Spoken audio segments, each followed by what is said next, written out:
भाई और भौणी मैंने कौन आपण मैंने जानते कि एक एमती रहस्यमय प्रसाद जहाँ केबे शेष हुए ना। हजार हजार भक्त आसती, लक्ष लक्ष लोक खाती, किंतु महाप्रसादर पात्र केबे खाली हुए ना।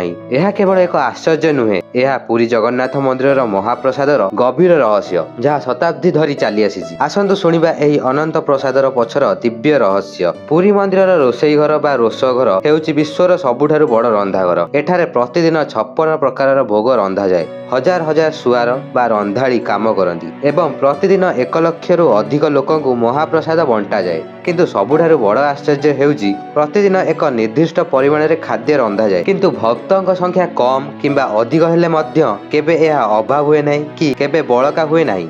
शेष भक्त जेतेबेले आसंती सेतेबेले महाप्रसाद ठीक तांको पई यथेष्ट मिले, जेमिति कि प्रभु निजे व्यवस्था करिसंती। एही रहस्यर पछरे एक दिव्य कारण अछि। पुराण और ऐतिह्य कहे यही महाप्रसाद माँ महालक्ष्मीकर कृपारे अनंत हुए। मंदिरर रोषेई घर माँ लक्ष्मी निजे रांधती और आशीर्वाद दियंती।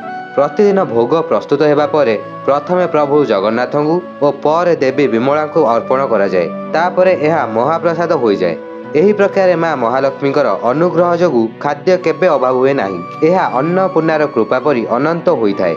आउ एक अद्भुत रहस्य, महाप्रसाद घंटा घंटा धरी खोला रही है। पुरीर गरम और आर्द्र जलवायु रे मध्य केबे बासी हुए नहीं, केबे गंध हुए नहीं और स्वाद बदले नहीं। यह मध्य प्रभुଙ୍କର दिव्य शक्तिर प्रमाण। प्रसाद रंधा जाए माटीर हांडी रे एवं 7टी हांडी गोटे उपरे गोटे रखा जाए एवं आश्चर्यर कथा कि ऊपर हांडी सर्वप्रथम प्रस्तुत हुए। यह विज्ञान को चैलेंज करे, किंतु भक्ति रे यह संभव। यही रहस्य आमको शिखाए महाप्रसाद केवल खाद्य नुहे, यह अन्न ब्रह्म भगवानଙ୍କର अंश।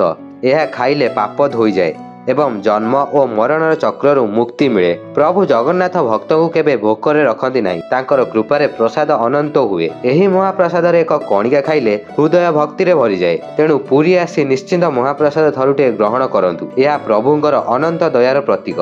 जय जगन्नाथ।